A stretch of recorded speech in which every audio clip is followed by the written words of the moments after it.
This is Talk is Sheep, a podcast by the Wild Sheep Society of British Columbia.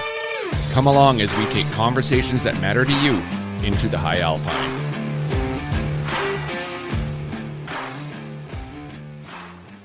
Mr. Hamilton, Happy New Year. This weather, I don't know what the hell's going on with it. Like 3 days ago, it was minus 15. It's like now 5 degrees and sunny and everything's melting out here. We say it all the time. This winter is explicit content. It really is. It really is. It's weird. Prince George in the wintertime, isn't it? Well, no, not like this. We don't normally get 5 or 6 degrees and above this often, especially when we had, a month ago, we had minus 50 with the wind. It was sitting around minus 45 without. It's North Pole, South Pole type thing, equator. It doesn't really want to know it doesn't really know what it wants to do. It's even doing that down there with you, though. You guys had a foot of snow plus. Yeah, 2 feet. Yeah, it was interesting.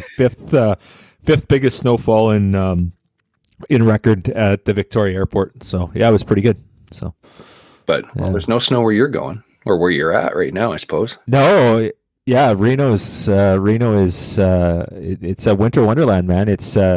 It can be cold, it can be rainy, and yeah, it's been snowing here, and actually a bunch of snow forecast for the week. So yeah, it's a good day to be inside and talking about wild sheep and celebrating the wild sheep with Sheep Week, man. Oh, it's awesome. Crazy. When I was there in 2020, I was outside in t-shirt in that time of year. It really made people look sideways, like, well, oh, you're from up there. Okay, yeah, this is downright balmy 12 degrees or whatever it was. Yeah, it is. But it's a good time down there. It really is. Yeah, absolutely. So Sheep Week, the Super Bowl of the industry, it's pretty cool, and lots of really cool stuff. And, we're glad to be down here this year. So our guest in 108 is Tanner Dannish, and Tanner is great support of the Wild Sheep Society BC, great support of the Wild Sheep Foundation. So this year, we got a really cool knife collab we're doing. So the blue tongue virus die-off 2 years ago, a bunch of those horns we were able to collect through permits, and we solicited those, grabbed them, and we worked with Tanner to come up with a blue tongue series of knives. So we've done, Tanner, what he's doing 7 different sets of knives. Everyone's custom, everyone's unique, and the first set is on sale on it's at the Life Member Breakfast. Oh wait, no, it's on the Wednesday night. So he's got another knife as well. But so there's one on the auction on Wednesday night. So go check that out. So Wild Sheep Society BC donated that with Tanner to the Wild Sheep Foundation, and it's one of 7. It's got 3 knives. It's absolutely beautiful. 2 of them are got the raw horn, sheep horn, and then the third one's polished. It's braided. Absolutely beautiful knives. So you can actually bid on them right now. This came out. This is we're pre-recording, but this is coming out on the Wednesday, and this is happening Wednesday night. So anyone listening today, Wednesday, can bid. But if you miss it, it's already gone. So, but that knife is going to do well. It's already at $500 US, like a week out or something like that. Oh yeah, so, really cool. He posted pictures on his Instagram the other day. It's like an ebony and ivory type series. I'm thinking of looking at the same one. It's just beautiful. It really is just awesome looking. Yeah, that's actually the second one he's did, and ironically, that's a collaboration with myself. So, with the Wild Sheep Foundation Board of Directors, our longest serving board member, Wayne Henderson, tasked us all and said, go out and get some donations. You guys, every board member has to donate this year. Go out, work hard. So what I did is I approached Tanner. I said, I'll go halvers with you. So, let's build a knife. Let's put a price tag on it. Call it $2,000. I'll put $1,000 in. You put $1,000. I don't care if all your $1,000 is the workman end of things, and I'll pay for the material, whatever that is, but we'll split the cost. And so collectively, we donated that knife. It's called the Eclipse, so ebony and ivory, like you said. And it's, oh man, I'm buying that thing for sure. I probably don't have deep enough pockets, but I've been bidding on it. It's already north of $500 US. Oh, it's you that's beautiful. Bidding on it. That's you under the... I have been, but I'm not the only one. Some jerk keeps outbidding me, jokingly, obviously, but somebody keeps outbidding me. But yeah, it's a gorgeous set, and I love it. I definitely want to buy that one back, but I also want that bloody Granby Blue Tongue series as well. So 2 beautiful sets of knives. And just, again, hats off to Tanner, his conservation ethic. He's always stepping up, and we're pretty lucky to be affiliated with him. So, yeah, great segue there. Speaking of stepping up, just going up to the Northern shortly after you're back. And there's Tanner. Yeah, exactly. So the Northern fundraiser, February 3rd and 4th in Dawson Creek. Saturday night's sold out, but Friday, we still have a few tickets. It's our Friday night kickoff party. First time we're doing it. We haven't done this before, and that's partly why it hasn't sold out. People don't really know about it. We're promoting it hard. And what we're going to do is Tanner and Frontiersmen Gear came up with they set out on their own to create a conservation film, a caribou conservation film. It's a hunt film, but it's under the guise of conservation. It's all about cinematography. It's about the landscape. It's about the animal. It's not your typical, wham bam, thank you, man, like, killing stuff, right? It's really, really focused heavily on the landscapes. And actually, truth be told, I haven't seen it yet, but we're all going to see the debut on the Friday night of the Friday night kickoff at the Northern fundraiser. It's sponsored by Frontiersmen Gear. We got backpack races. We've got horn aging, and with your $50 admin or admission, you get drinks. You get, I think it's 1 free drink. You get food, appies. So it's gonna be one for the books, and I can't wait. It's just I'm super. The Northern is amazing anyway, and then coupled with the fact that we've got this add-on, the kickoff party, it's going to be a blast, man. Oh yeah, there are door prizes, there's vendors, as you said, the backpack race, and it's what, $50 a ticket, and it's only 250 tickets, and it's going to be a great opening night. And yeah, tickets will sell out as they always do for events like this, and yeah, it's going to be a good time. I wish I could make this one. Yeah, absolutely. Yeah, I can't wait. So February 3rd and 4th, tickets are only on sale for another week or so. So if you want to come to the Friday night, go grab your tickets, $50, dirt cheap. It's on our website, wildsheepsociety.com. Click on Northern Fundraiser, grab your tickets, bring a friend, and you will not regret it. With that, we're episode 108. We've had Tanner on before. We've talked lots about knives. On this one, we talk about other stuff too, right? We do talk about some knife stuff, but we talk about conservation. We talk about the film. We talk about a ton of interesting things. Tanner's had an obviously fantastic year. Killed a massive caribou, and it's just always a great talk to get him on the podcast, and we will have him back again. So, episode 108 with Tanner Dannish. Enjoy. Across Canada and throughout the world, if you come across a campfire in the woods, on a mountaintop, or next to a river, you'll find warm company and friendly people gathered around. Regardless of your lifestyle or place you call home, we invite you to learn more about what it means to be a hunter in the modern era. If you love the outdoors, care about where your food comes from, and are concerned for the future of wildlife and the environments that they need to survive, pull up a seat. We have a story to tell. Welcome to our campfire. Tanner, welcome to the show. Thank you for having me. I really appreciate it. Cool. So I'm sure it's a balmy Friday morning in Prince George. It's what's going on up in your neck of the woods? It's not too bad, actually. It's I feel lucky. I feel like it hasn't been that bad of a winter. I mean, you see minus 35 coming down the pipeline, and you're like, oh, yeah, we're in the north. Yeah, we had a couple of days of the crap, but it's been weird. It's been a week and a half ago, it was 4 degrees above, and now it's minus 10, minus 12. It's been weird. But yeah, next week they're calling for minus 40 or something. Yeah. Yikes. Yeah, it makes me... Yeah, it's... it might even freeze in Victoria here next week, so I'm a little nervous about that. But life's tough. You might have to run down to Mexico to stay warm. Oh, yeah, he's going to have to not cut the lawn on Saturday or whatever. Yeah. Bundle up. Anyway, enough about the weather. So, hey, man, you've been busy. You're hustling. It's, we've had a bunch of smaller events, and we're like, hey, come out, display your stuff. You're like, no, I got nothing to display. So, obviously, business is good. So, it's been a while since we had you on the show. We talked knives last time and just kind of like, a little bit like mechanical type stuff. Hoping to just get an update on what's going on with the Frontiersmen Gear, what you guys got going on. I know there's a lot of cool projects underway, so Bring us up to speed on what's going on over your neck of the woods. Well, it's for the last year, kind of the big portion of what we've been doing is we're building a new production shop up here in Prince George. We purchased 3 acres, and we wanted to build. I really wanted, obviously, as the business expanded, I wanted a production shop for that, but I wanted to have a community spot, a storefront that's not, just there to sell, but just really old school hunting store style, where there's, chairs and lounges and coffee, and people can come in and just hang out, and just like a real community spot for people as they head north. I mean, Prince George is such a nice central location that everybody has to come through here. So we've been working on that. That's been a huge project that we've been pushing and kind of delaying a lot of everything. But we're we're rolling on some cool stuff for you guys to kind of work on some conservation on the bighorn side. And we just pushed, work through a film for this fall, for the previous fall that'll get released at this spring. So yeah, there's been a few things on the pipeline for sure. That's awesome, man. And seen some really cool stuff going on too. I seen you just had an auction down in Seattle, and one of your knives was on auction with Robbie down there, and you guys just crushed it on that donation, eh?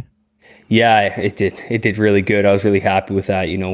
When you see a 4-inch hunter and do it up nice, mammoth, everything like that, and it goes for $1,800 US. It feels good. So it's nice that the Frontiersmen name is kind of popping up around the world now, which is pretty damn cool to see, if I can say so. It's humbling, man. Honestly, if I'm being honest, the last couple of weeks has been like a lot of reflecting, looking back on the previous 2 years, and it's pretty cool. You look at the amount we've been able to donate in the last year, the amount that our blades are going for now, and it's like, yeah, I feel lucky. Yeah, it's awesome, man. You've gained that reputation, and like I just love watching your progression. And this shop, when this all comes together, I'm just so stoked about it, man. I just love, one of the things I love about you is your communication and your social media presence and telling your story. And I know with this new shop, it's going to be just that much better on top of what you've already done. So yeah, really, definitely. really cool. I'm looking forward to it. I'm looking forward to hiring some new people and getting some more people on board and getting good jobs in the north, and stuff that people can actually enjoy showing up to work at. They don't hate their life, and they want to stay for Friday barbecues and that kind of stuff. Just old school, how it should be and how it used to be. I want to bring that back. Awesome. Well, it's bloody inspiring. I love it. So, okay, you talked about a hunt. So, okay.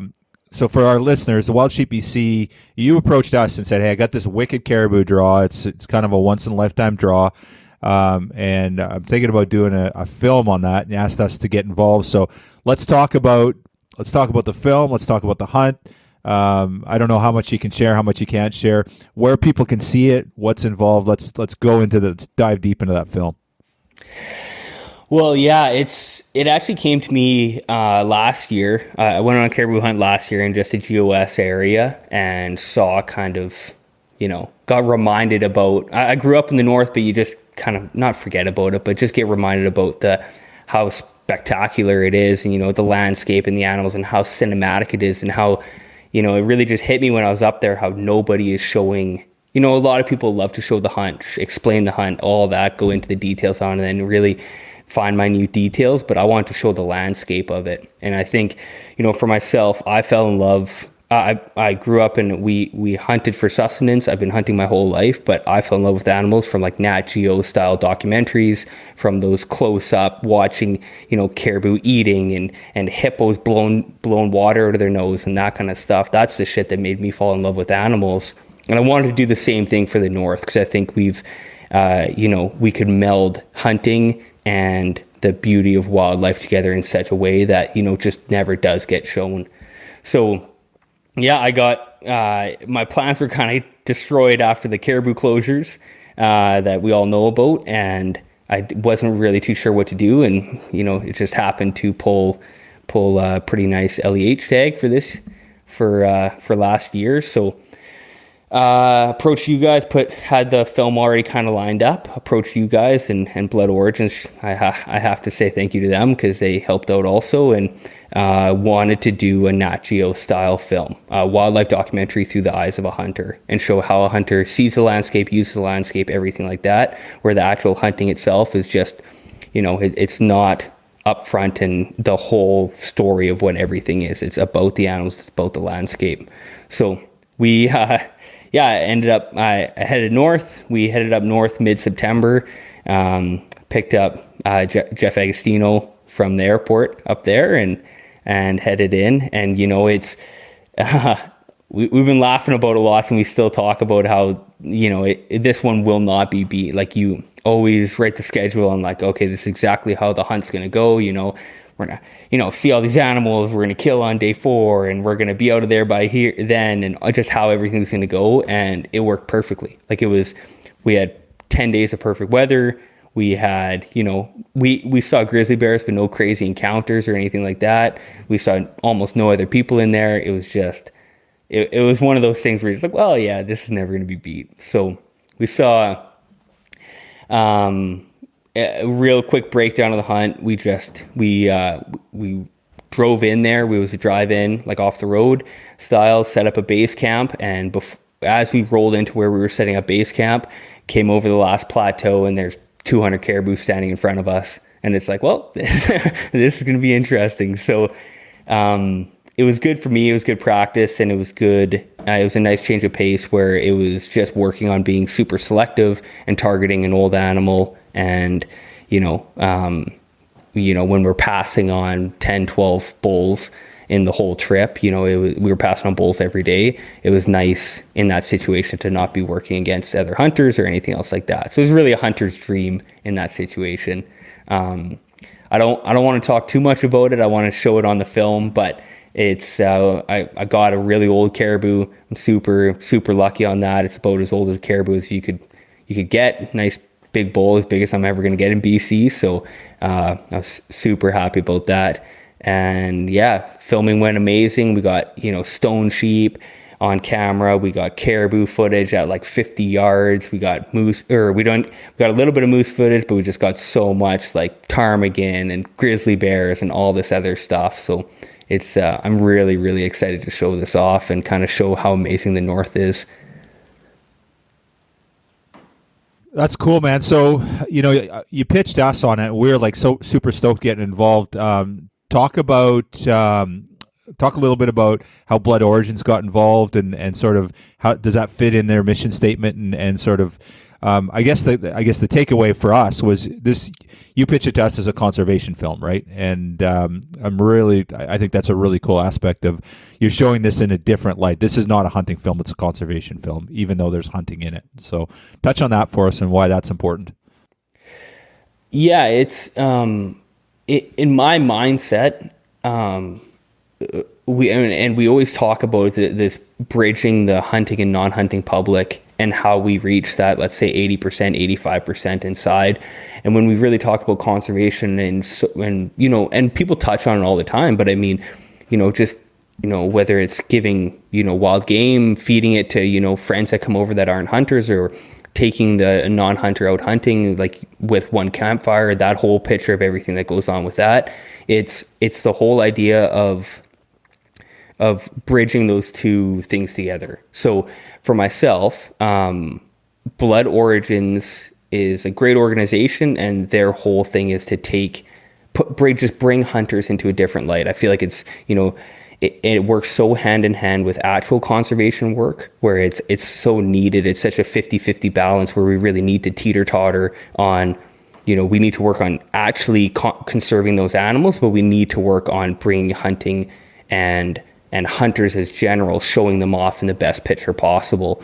And that's where I felt like with this film, it was a great opportunity to do both of those. So we got to show off a lot of the information about caribou recovery, animals in the North, and what affects them. And at the same time, the real purpose of all this was to show off hunters and how, to really take, if nothing else, is to take the target off of our back, because it's such an easy I want to say a marketing campaign for the government that they can just target hunters. And we've talked about this, and it's a rhetoric that keeps getting mentioned, where anytime, whether it's resource extraction or management or whatever it is, it immediately goes to, oh, well, hunters are the problem. So it was a good way that we could, it was the way that I wanted to target, or take the target off of hunters' backs, show us in the best light possible, and show how a hunter really looks at that landscape and what we can do for animals as hunters and how important we are. Yeah, that's awesome. And, we got to find a better way to communicate that. And it's interesting. We've seen this with the Region 4 LEH, how, hunters are, we're bearing the burden of, mismanagement and a whole bunch of other factors that have nothing to do with hunting. But where do we go? We go and shut down hunting, right? So it's like, and it was interesting. I was in a government meeting here this past week for a couple of days, and a bunch of stakeholders were at that meeting, and things kept coming up, and they're like, well, we're going to have to restrict this. We're going to have to do this around hunting and trapping regulations. And we're like, yeah, but that's not going to fix the problem. It's not even going to stem the problem. The issues are this, and a whole bunch of other things. And you're not doing anything there. And they're like, yeah, we know, but we can't really do anything else. And it's like, when do we start talking about the real problems, right? Resource extraction. We want healthy industry, of course. That's not what we're after, but we want a healthy balance. And it's like, we just keep getting our butts handed to us over this whole, hunters being blamed for declining wildlife, and it's not the issue. Yeah, and I mean, and I don't even blame them. Blame anybody. I don't put the blame on the government or First Nations or even anything on this. And people have asked me about it, but my opinion is that it's just a lack of knowledge. Hunters, the heritage and idea of hunting has been passed down from direct word of mouth, where I would take my son out hunting or directly take somebody else hunting, and then they would do the same thing. It's not pretty in media. Animals die during hunting. We're not, harvesting steaks and the animal gets to run away and grow some new steaks. Like, we have to kill that animal to take the meat from them. And so it's not the prettiest thing. And it's just, I understand that it just the knowledge has not been passed on to the general public. So for myself, I think the heritage of hunting, when you look at, the history of us on the landscape with animals, since animals have been on the landscape, somebody's been hunting it, whether it's us or bears or other predatory animals, it's always hunting is there. So I think getting that information out in the best way possible, it's so important, along with, actual, like I said, actual conservation work of boots on the ground, helping the wildlife population, surveys, bios, everything like that. And, I hope that if it's portrayed in the right light and there's enough media brought to it on the, let's call it in quotation marks, the pretty part, the nice part of hunting, the landscape and everything else to it, then maybe we can get some more funding. Maybe we can get some more, we can hire more bios. We can have a bigger say in government, because what's happening now is not working. Like, that's my thing, is we keep beating that dead horse, and we have a couple avenues, and we're like, well, that didn't work. Let me try it again. It didn't work. Let me try it again. And it's like, well, pardon my language, what the fuck, you guys? Like, let's try something different. At some point, we have to throw freaking noodles at the wall and see what sticks. Like, so we'll see what happens. Like, I mean, I'm going to be completely honest. This film is not for the average hunter that wants to watch and see day by day playback and all this stuff. We almost don't talk in it. Jeff and I, like, there's no field audio in it. There's no updates. There's no what's going on. So I hope people realize that it's for the general population, and it's, we're doing our best to try and find a different way to bring hunting up and to, raise it up. That's awesome. And we need to do that, right? It's like you said, we keep doing the same thing and expecting the same results. So if we don't start changing the narrative somehow, and I think we're getting there, I think hunters in general, right? Like, we've done a pretty poor job of communicating our story. Interesting, you talked about our heritage, right? And that was one of the things with One Campfire when we were working on setting that up. What our hunting heritage does not resonate with the general public. They do not give a shit about, my dad taught me to hunt and that was family time. They don't care about that. It's just not a thing.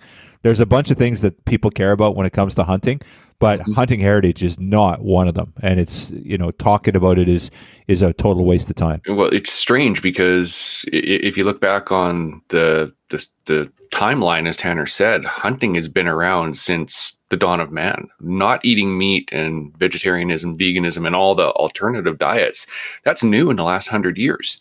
And how did we go from literally thousands and thousands of years of being hunter, trapper, gatherer providers for a family and it being so, we'll call it mainstream, to where we are now?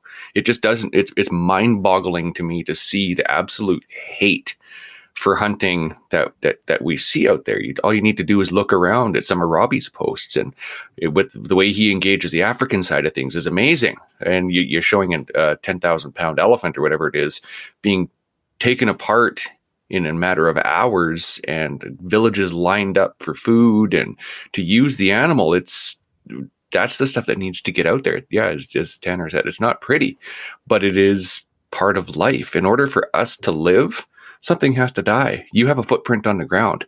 And between One Campfire and Blood Origins, we're doing the same mission, but completely different tactics of it. And it's trying to find that balance, that what's palatable to the ones in the middle. It's tough. It's a tough balancing act, and we're walking the knife, right? And like, I mean, at the end of the day, we have to realize that we are trying to explain, like, you're trying to explain how skydiving feels to somebody that's never been up in the air. And it's like, I understand that it looks so foreign and it's so weird to even look at from the outside. But you talk to guys that have jumped out of planes, and I maybe have talked to one person that was like, yeah, I didn't like it. Everybody else, like, I absolutely fucking love it. Once I actually did it, I'll continue to do it the rest of my life. It's no different. You can't expect somebody that's never went hunting, never understood it, never understood the time and energy and effort that goes into it, and the emotions and feelings that a person goes through while hunting. I'll never expect the general public to do it. And the general public's gonna, large city centers and the growth of it, they will never see it. So, I mean, it's at some point we have to understand that it's not us against them. It's just education is all it is. That's right. We don't expect them to pick up a rifle or a bow and get out there. It's just, hey, okay, I understand it. I don't hate it. I don't have to like it, but I understand it. And I think that's all we can go for. Exactly. Yeah, there's a bunch of stuff I'd love to chat on that, and this is great. But there's a bunch of other things I want to hit on too. So let's try and go back to the caribou hunt. Now, you brought out the big guns for this. This was not like when you came to us, you're like, I'm doing this, I'm going to spend the money, and I'm going to do it right. I think you went out and got the best videographer out there, Matt Ziniel. He's worked for Shockey for years. He's got an incredible reputation. He did your video work, didn't he? Yeah, he did. I got really lucky, and sometimes stuff just is meant to be. I really believe that, because it worked out where he was flying out of Shockey's camp the day before we started filming, which was just, what are the chances of that when a guy's got a booked up year and he's got only 2 open weeks that he has? Is it 2 open weeks for going up there? So, no, my mindset on it is anybody that knows me knows I will not do something halfway. I kind of go all out and go a little crazy on it. So when I reached out to you guys, I was fully prepared, and I was going to empty my pocket to be able to do this, not to sell it, not to make money, not do anything. I feel so strongly about pushing this message out. I needed the right people to do this. So yeah, I reached out. How the timeline went, I reached out to Brandon Shockey first, and Brandon helped out huge, and he passed on to Matt. Brandon committed some of his so strict time to be able to do the post-production on it, which is absolutely amazing. So we've got his team working on the entire post-production on it, and then Matt did all the filming and all the, a lot of infield directing work and all of that stuff. And it's so incredible to see somebody that just has an eye for the actual situation of what's going on. A person that's not just focused in on over the shoulder, classic stuff like we've been talking about, but just is such a wide view of everything where we're going through B-roll footage right now, and you see shots where he's like, panned up at just clouds rolling in over a mountain, and then it hyper focuses in on also this macro of just a rock with moss on it, and that moss is just barely moving in the wind, a couple inches in front of the camera, and it's just his eye on stuff is absolutely incredible. It's really the cinematic aspect of it is something that I hope for, I dream for, but once you actually see it come to fruition, you're like, holy shit, I'm really happy. I emptied my pocket on this. Awesome. And you talked about Brandlin, and it's interesting. Brandlin, growing up, going all over the world with Jim, but on the podcast we learned that he's basically doing no hunting stuff now. A lot of outdoor stuff, but nothing in the hunting space. So, you wanted this film for the general public. It is a quote hunting film in the sense that there's something that ends up dead in it, but it's really cool that you brought him in because he's going to have a lot different flavor than a lot of other people with just his particular expertise, right? And I mean, I got lucky that he would even take it on. When we first started chatting, it wasn't really even something that he was going to have time for, or even willing to take on. By the end of it, once he understood the whole vision, the picture, he was able to get his team on and commit some of his time to it. So it's, again, I just feel so lucky that he was willing to take it on, because it's one thing to have, it means nothing to have the whole vision and, oh yeah, we're going to do this and we're going to do this. This is what I want to see. But you just get another director or another dude involved, and it looks like everything else out there. So no, Brandlin is, you can see from his work, and it's pretty cool to see how he not drifted away from hunting, but just focused in on so much else in the outdoors that I think he was just really the perfect person for it. I can't see now, looking back on it, anybody else taking it over. That's really cool. And it's interesting with Brandlin, and just to go down that rabbit hole for half a second, he, even when he was in the hunt space, that's what made him unique, is he didn't have any preconceived notions. He wasn't trained by like the quote hunting mob that does post-production work. He just did his own thing, and he's like, oh, this will work. And he looks back at it now, he goes, it's pretty ridiculous, but he just didn't know any different. He was just doing his thing. And it was hugely successful because it was different, had such a cool, and that's the thing too, Jim has probably killed, I talked to Jim about this privately, he's killed more stuff than anybody in the world probably. He's probably the most prolific or renowned hunter, certainly in the top few.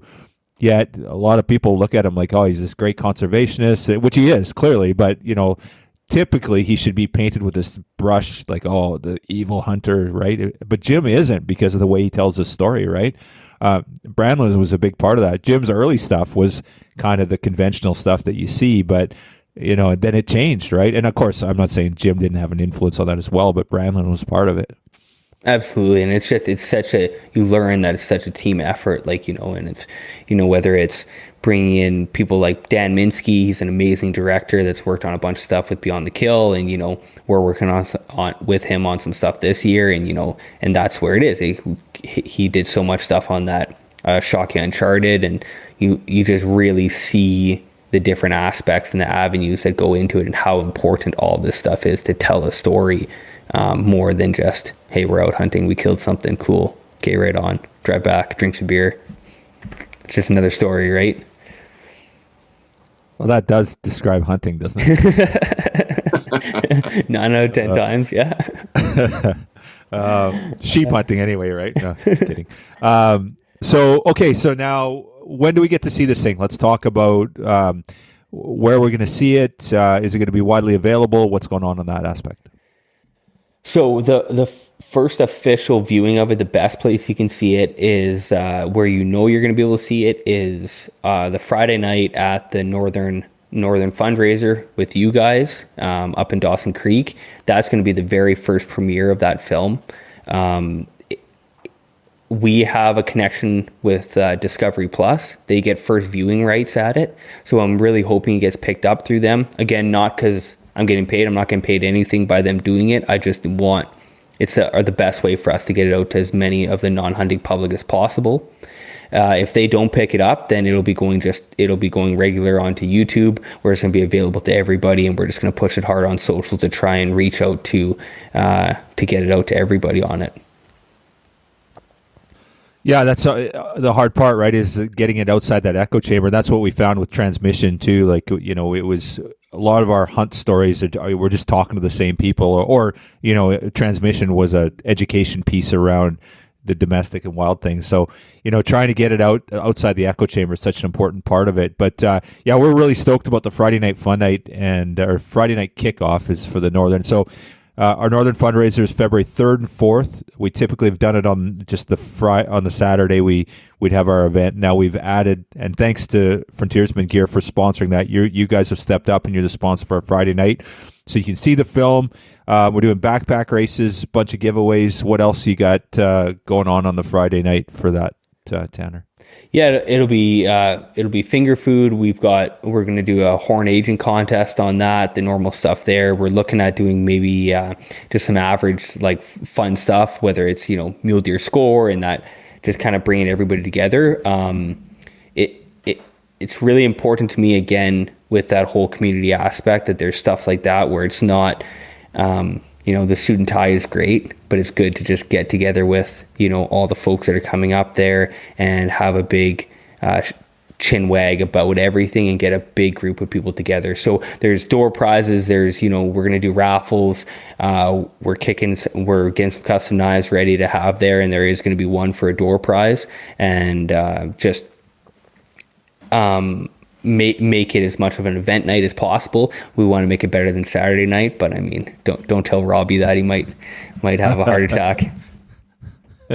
He will have a heart attack, and I am telling him that for sure. So, yeah, awesome. And then we're also going to show the film on March 10th in Kamloops. So again, on the Friday night, we're going to show it there as well.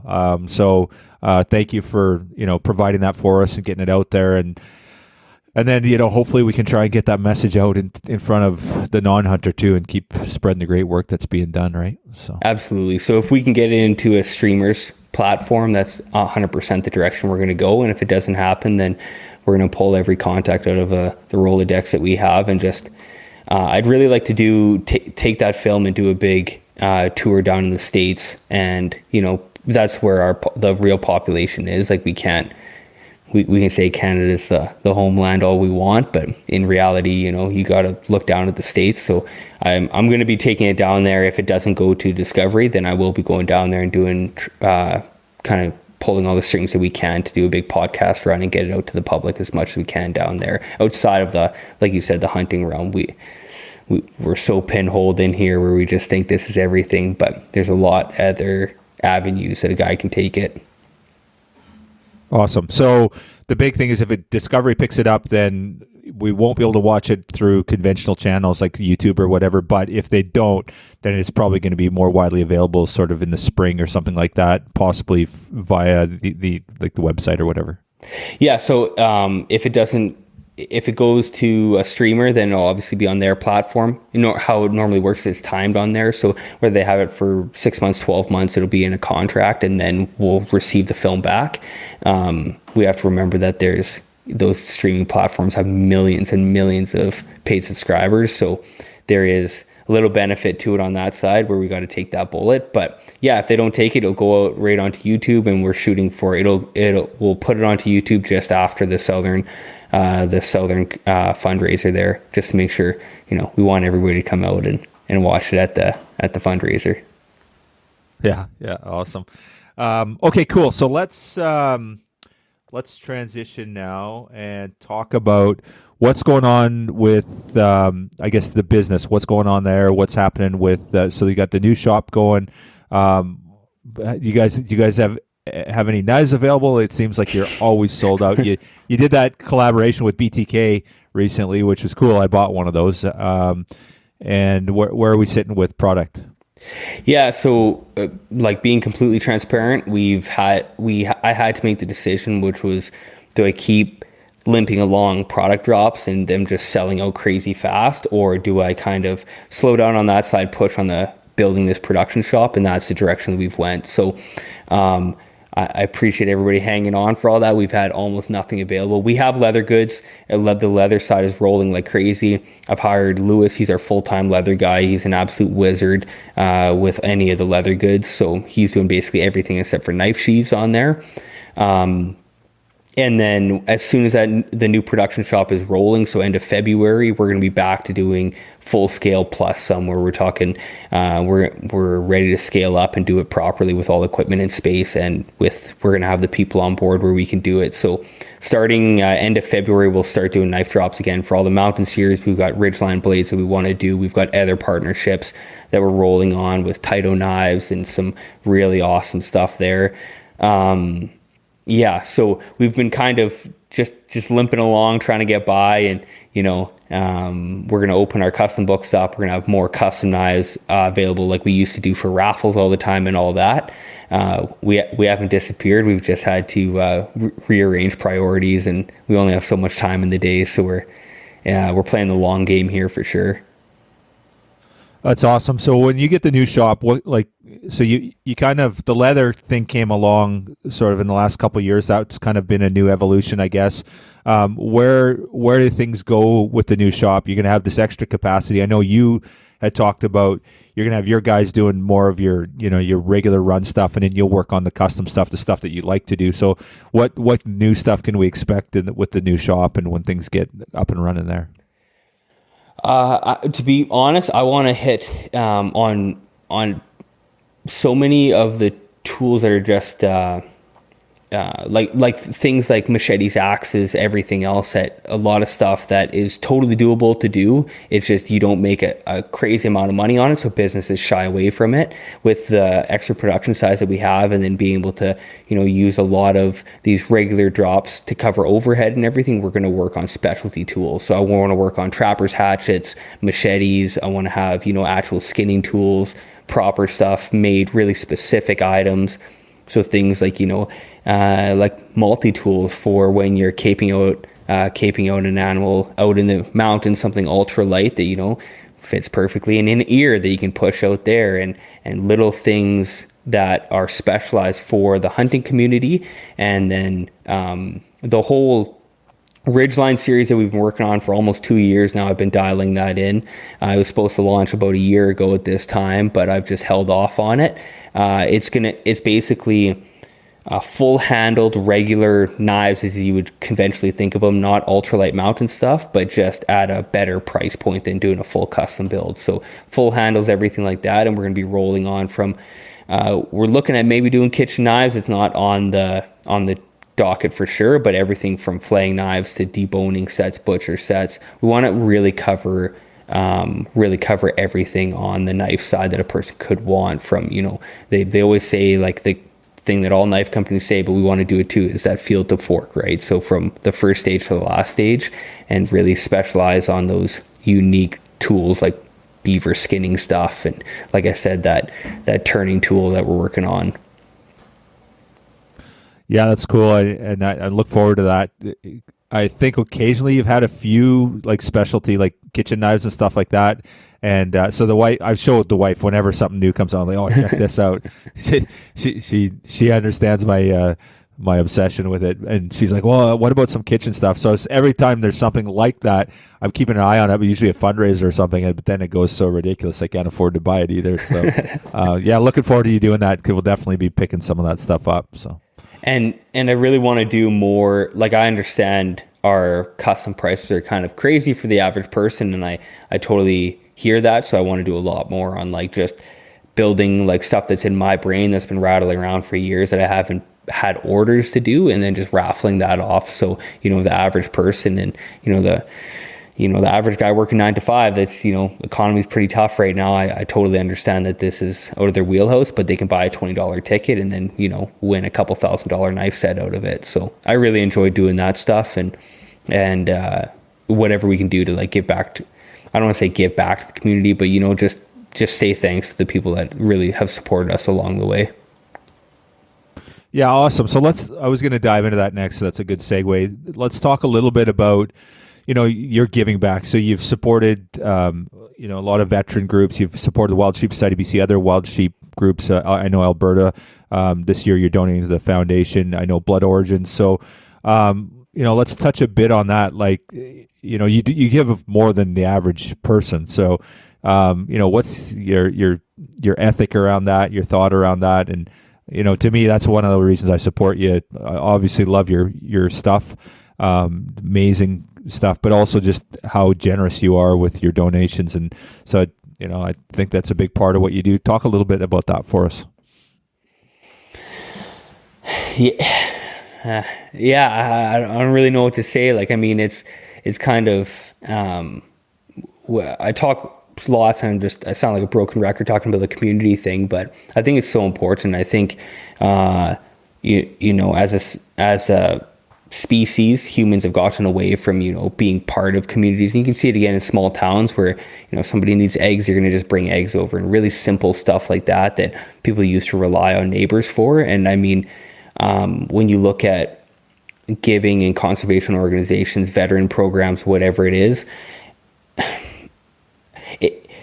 if giving 5% of my sales, donating 5% of my gross sales to conservation organization is going to drown my business and put me under, then this isn't an effective business. In reality, more people there's more in the pot than people think that there is. And I think greed gets in the way for a lot of people. And,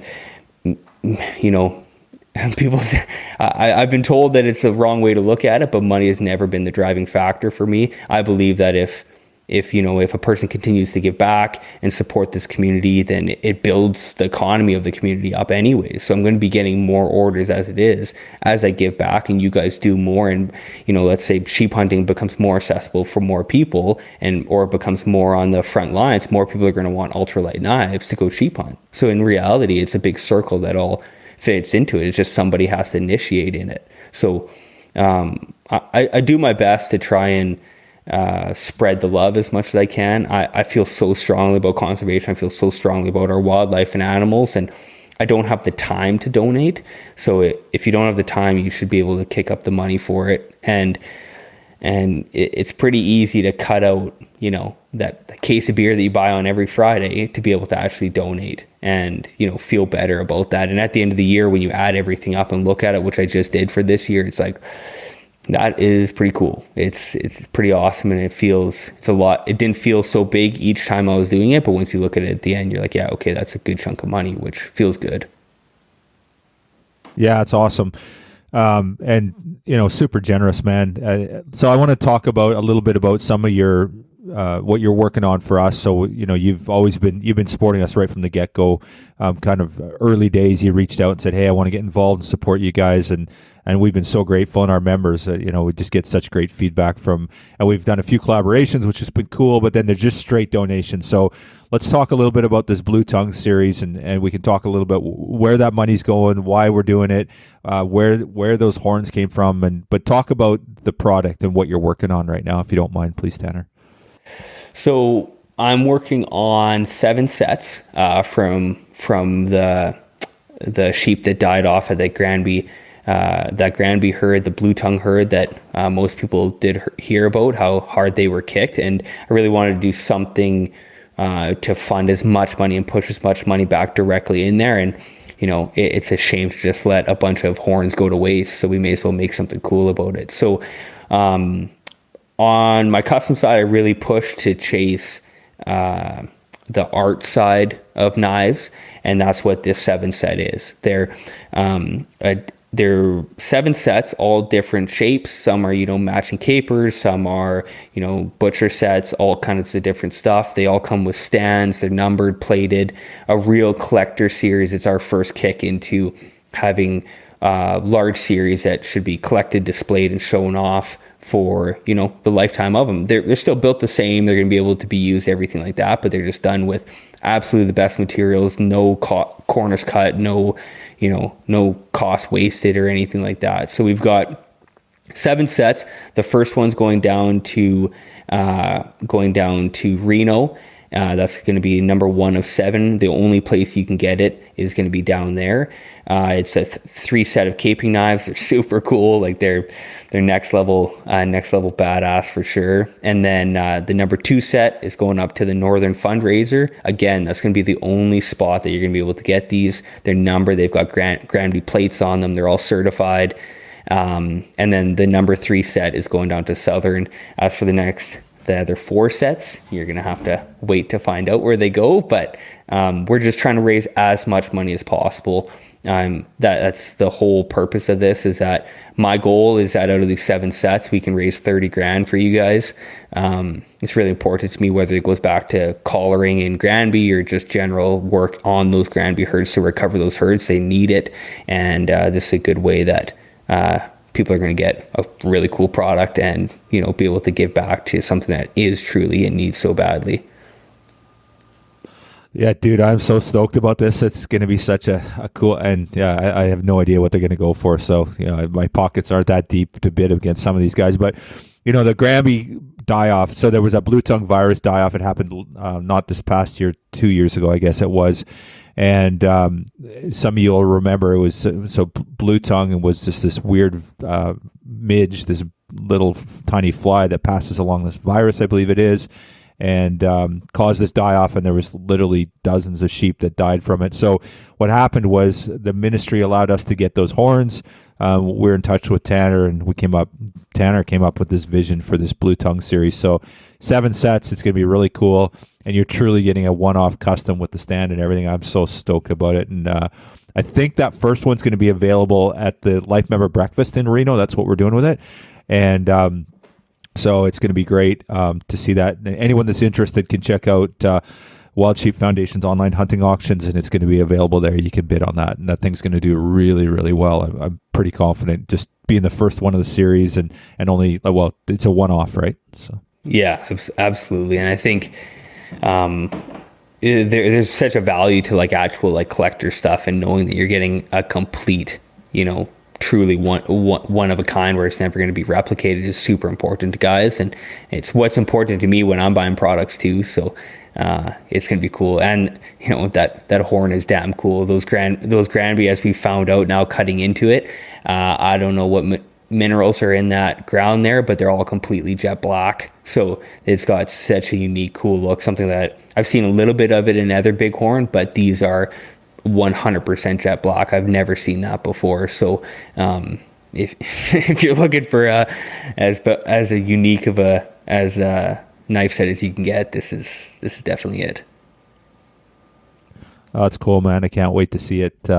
Yeah, so I guess you have to wait for it. The auction's 3 weeks away, so it'll be online shortly. But yeah, pretty stoked about it, and it's gonna be awesome.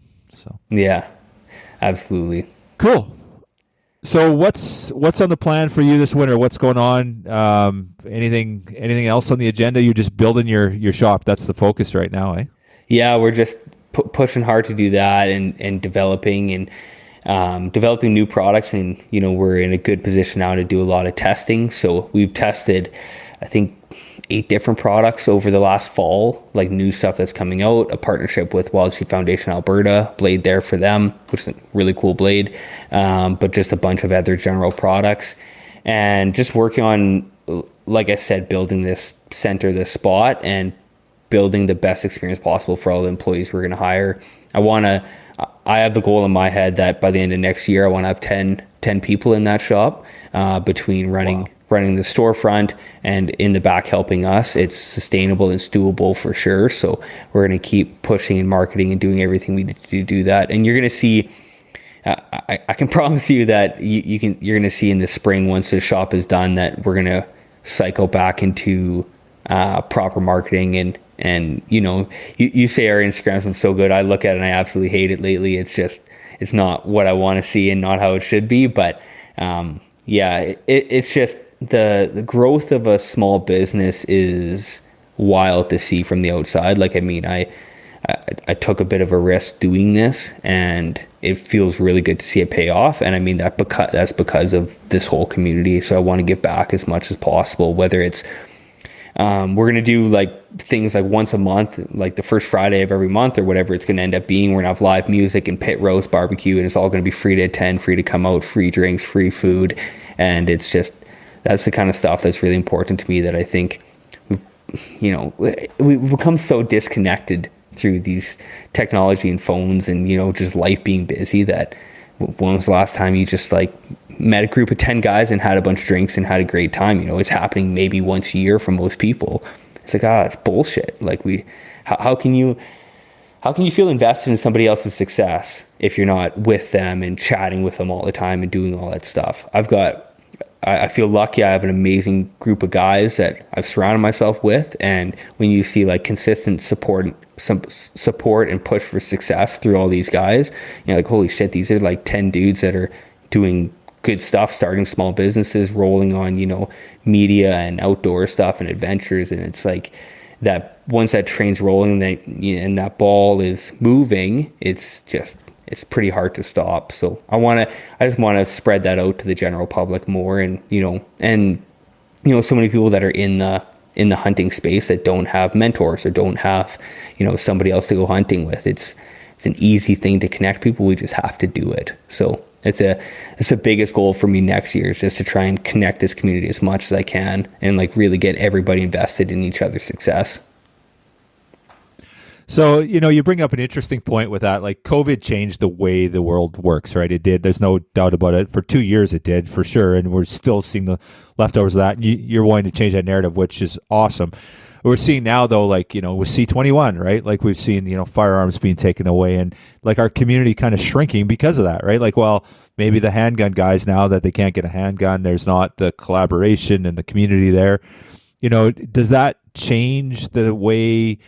can we change it back? Can we change the momentum, or is it just like this new world order and it's just the way it's going to be, that we're all just like, we're going to meta up and we're going to meet online and Zuckerberg will be on there with us and we'll all be virtually like whatever that it looks like? Or can we get back this community? Does that still exist? Is it the pendulum swung so far the one way it swings back? Where do you see that going? I love what you're doing. It's awesome. But can we fix where we've gone to in the last 2 years? I definitely think we can. Like, I mean, it's technology, and over the pandemic has changed how so many people interact with each other. Even you see it so often in, online, people just shit talking each other, or going off on other things, or, and then you see them in person. You would never say that to somebody in person, right? So, I mean, if nothing is happening in person, how can you connect with a human on another human to human level? I'm looking at 2 screens right now, and it's a great conversation. It's awesome. It's the only way this can happen, but I can guarantee you 100%, if we were in person right now, it would be a completely different conversation, different flow, different everything, right? And I mean, so if we're going through everyday life where I'm only seeing, my wife and my kids, and then I go to work and I see my coworkers, and I maybe go to the grocery store and bump into somebody, and I go back home and put it on repeat. Well, how can you expect communities to get together again? How can you expect any different than what has happened? So I really believe it can. As fast as it switched this way, which it switched quick to COVID, I'd say within 3 months, we've fallen into this avenue, this road, we've taken this Y. That's same, let's say 3 months, a couple meetings, whatever it is, we can go back that other direction. And I think like something in the military, which is like just negativity is such a seed that you have to nip that bud right as soon as it comes. As soon as that finger's infected, you have to cut it off to save the arm. And it's true about everything with it. Like, we are such a negative mindset where we're jealous of other people. I'm not invested in seeing somebody's success that I don't know.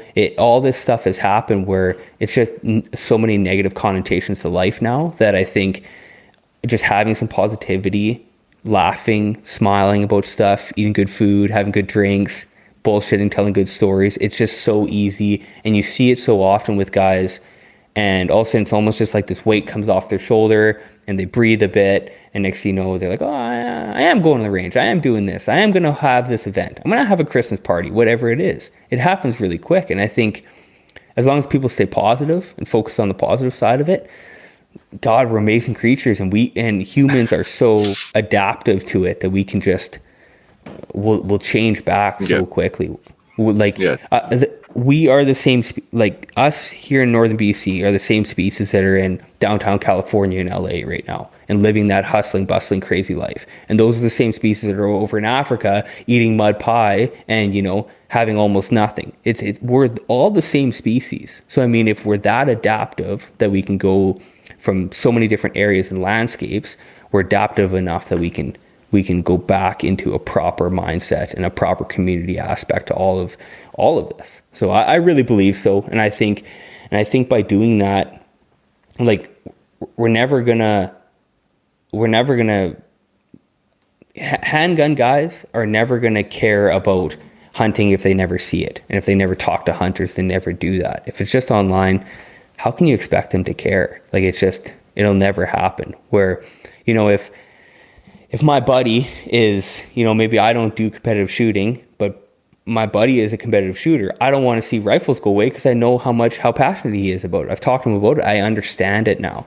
Like, it just can't expect any different, right? So, I mean, we're trying to just change the whole mentality about it.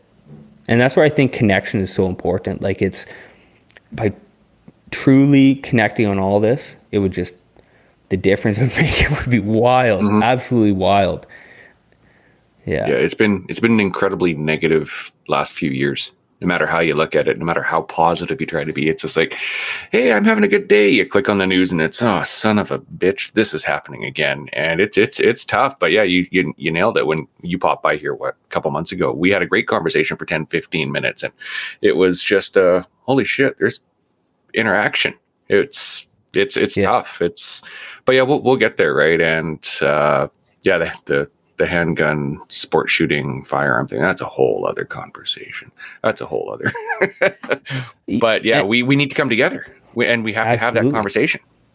Absolutely. And I mean, and not to go down a whole nother rabbit hole about it, but whether it's political opinions or religious opinions, any of this, like, we are allowed to have a conversation about this. It does not have to be a violent fight to try and, you know, for me to understand where you're coming from. And I don't have to believe in what you believe in to understand why you believe in that. I understand why people are Christian and Muslim and Buddhist and everything else. I may not believe in that religion. I may not follow those religions, but I understand why they are. And it matters to me that they care about something. So I think it is so important. I think technology has, like, it's always a conversation. Oh, you know, we spend too much time on our phones. We spend too much time on our phones. Well, then just stop spending so much damn time on your phone. Like, you're allowed. There's no restrictions. There's nothing.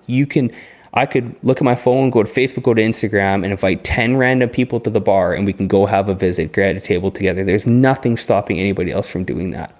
And once you do it, it's just like, oh, you know, that was good. That was really good. And, you know, I don't care if it's BHA pint nights or you know, social nights or banquets or whatever. It's just go do this stuff. You have to be around people. And I don't mean people bumping into shoulders at Costco. I mean, you know, true conversation where you can sit down with somebody and converse with somebody like a normal human being. Well, you brought up a good point about community and about this togetherness and about, you know, I think the key takeaway from what you said there for me was, you know, it has to be deliberate. We have to actually make the effort, because this is kind of easy, right? Like, you know, you just showed up, we rocked up, you know, Steve's again in his pajamas and we're having this conversation online. It's simple, right? Getting together is not easy. Like, it's great. It's amazing. And that's why it's probably so great, because it is hard to get together. But I think, you know, we have to be deliberate. And that's what I love what you're doing there through your business. You're creating the storefront. You're creating this commune, this opportunity for people to meet together, this meeting place. And I think we got to be very deliberate moving forward, because it's, like you said, it's gone that far. So let's make the effort to get it back. And I know the society's committed to that through our fundraisers and everything. We tried really darn hard to have a spring fundraiser at Kamloops Convention, and you know, in theory we could have done it. It just didn't come together. But you know, I think just being very deliberate moving forward and just, you know, putting that effort to creating that community, that environment again, because really that's a bedrock of who we are as hunters, right? Like, you think back as hunters in our space, there was always like the fish and game club. Like, everyone kind of, if you're a hunter, everyone kind of belonged to it. It's kind of how it worked, right? Like, who hasn't been part of a fish and game club or a BCWF or a wild sheep in their life? Very few people, right? So yeah, I love that you're being deliberate about it. You know, it's part of your business model is that community. And I think it's awesome. And I think we got to just really perpetuate that and really, and again, support each other. Like this bullshit online where we're always seeing guys picking each other apart over, you know, longbow versus a traditional bow versus a rifle. If it's legal, it's legal, man. Like, we got to get back to supporting one another. And that's what I love about Wild Sheep is generally there's not a ton of bickering. I'm not saying we're immune to it, but as a general rule, we're pretty tight in that regard. It does feel like a family to me anyway.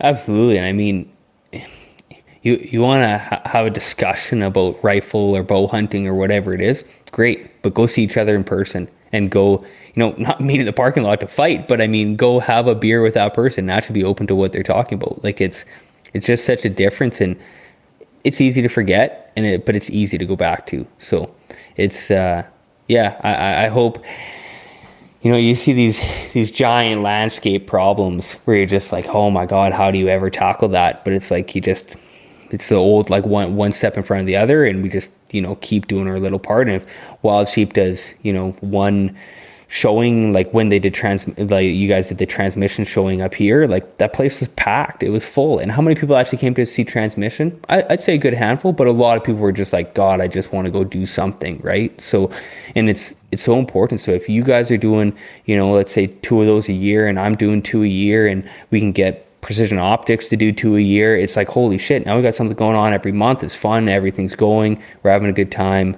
We can change this shit. We can easily change this shit. Just, you have to get started on it. Yeah, well said. Awesome, man. It's always a pleasure having you on the show and chat and stuff. And we didn't even talk knives. We talked about some of the conservation work you're doing and some of, we got to have you back and talk about, and really we should do a mechanics on knives. We should actually, I was thinking about this at one of our shows. We need to do, we should probably do a seminar on knife care. Like, could you turn that into an hour for us? What does that look like for your end? Absolutely. I think a big one would be just to touch on sharpening. Like, I mean, it's the number one question I get with guys is like just maintenance of their knives. And I can say, like I offer a lifetime free sharpening. Well, it doesn't do anybody any good when they're up on the mountain, right? So it's a huge thing. I think it would be very valuable at, whether it's both at Northern and Southern or just at Southern, and definitely could do an hour and just touch on, field maintenance, field sharpening, and then what to do when you get home, really basic stuff. And once you understand, like everything, once you understand why you're doing something, not just going through the motions of it, then it starts to make more sense and you become better at it. And you're kind of doing something with a purpose versus just going through the motions and following step 1, step 2, step 3. Right. Now, so just a refresher for me, and it's kind of timely now for guys in the off season. Obviously knife care is a big part of it, taking care of your stuff, getting things ready for spring bear and that sort of stuff. And I think last time we talked, you were advocating for the Work Sharps product, sort of stuff. That's a good field product, or what's the best? What do you use at home? What should I be using here? What can I do at home personally? I would definitely, if you're the average hunter, going on a few hunts a year, pick up one of those Work Sharp, the pocket knife sharpener or the guided field sharpener. I'll advocate for those, guarantee you forever. And it's just, you can maintain your knife and run that knife just using ceramic rods that are on that. Don't worry about the diamond plates and all the other stuff. Just worry about the ceramic rods. They're guided. You've got your guided angles on there already. And you have a leather strop. So you use the ceramic rods, you strop it, you pull backwards on the leather, and you can run that knife. I guarantee you could get easily 3 seasons out of it before you have to reset an edge.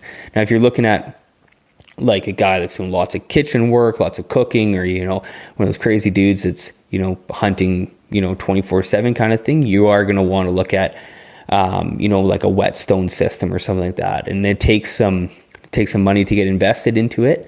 It takes a lot of time to learn how to use it. But these are things that, like, we're going down and doing a seminar at the Southern and having a place where people can come out and actually see what's going on would be really important, because things like using whetstones, I can't explain on the air. I don't know if there's anybody articulate enough that could. But it's easy to learn. You can go on YouTube. That's how I learned to do it, and just getting on there. So whetstones at home is probably the best option. I tell people lots to stay away from little handheld belt grinders and stuff like that. Oh my God, you'll just eat weight. I got one of those. Yeah, God, please send it back. Just it's. That's where I tell people about my lifetime free sharpening is I always say I'd be totally fine if I saw every single knife that I ever put out if I saw it once a year, because I can reset an edge on that thing in 5-10 minutes where it might take somebody else a really long time. And then just maintain your knife during the year with like a pocket sharpener, ceramic rod, leather strop, and then whether you're using whetstone, bring it to somebody that knows what they're doing sharpening it, or send it back to me for free and I'll touch it up. But no, I tell everybody, stay away from those belt sharpeners. You'll burn edges off. The next thing you know, your knife is half the size it should be. It's all misshapen. You got waves in it. You're like, what the hell happened to this thing? Yeah. But I haven't used it on my any of your knives, which is good. But okay, good. I appreciate that. Thanks. Yeah, it's funny. Like, I mean, it's why a lot of guys go to ultralights they go to like replaceable blade knives. It's just because they don't understand sharpening at all. But I know, you talk to really seasoned guides and they're even sharpening their replaceable blades. Like they'll take that scalpel and they're touching it up out in the field. So it's just, it's the same as learning how your rifle operates and how to clean a barrel on a rifle. You should learn how to sharpen a knife. It's just a skill that we need as hunters for sure. Awesome. Cool. All right. Well, let's chat more on that offline. So one last thing I forgot to ask you about it at the time, but you talked about a collaboration with Taito. What's the story there? Can you talk a little bit about that, or what does that look like? We're just looking at, as simple as it is, we're just looking at our own handles through them. They are a USA made product. He's building everything in house. If you're looking for replaceable blade handles, we're going to be that Canadian source for those. They're ultralight, cool. They're titanium, super strong, and you're supporting actual made in America or made in North America products. Like, I mean, it is endless. It's every day that I go on social media, you'll see some new Chinese piece of shit that maybe it's a Canadian company selling it, but it's still, all they are is a distributor for a Chinese product. And I just really, really push people that, just because it's a Canadian company or maybe a small company that's starting up, if it's coming from China, you're buying from China. You're supporting overseas manufacturing, which does not need to happen. So, no, we're just bringing those handles up. It's our own series, our own color. And so guys that are looking for replaceable blade handles, we will have that option. And you never know, might do matching sets with Mountain Series, and where you can get the whole matching set where it all is color coordinated and just in one spot. Awesome. Cool. Yeah, I've ran the Taito stuff before, and don't use the replaceable blade stuff as much, but yeah, I have to agree. Great product. I used that POS that from China that you talked about, and my buddy Mike had a titanium one, and we used it 1 year and one sheep, and we threw it in the garbage, never to be used again. So yeah, and when you see you see a bunch of different companies selling products that look exactly the same, but it's just different color, different name on it. You're like, whoa, what are we doing here, you guys? Like, this is crazy. It's just like Alibaba classic stuff that you're reselling here. So, yeah. I really push strongly for North American manufacturing. Cool. Awesome. Well, hey, Tanner, always love having you on. It's always a blast. I'm super stoked about this Blue Tongue series that's coming out. And then you got another knife going down that you and I are working on. It's going to be in Reno as well. Totally stoked about that. It's going to be awesome. So looking forward to seeing how that does, and can't wait to see that thing. So absolutely appreciate you, man. No, I appreciate you guys. Awesome. We'll chat soon, and look forward to the spring and the grand opening. Absolutely. See you guys then.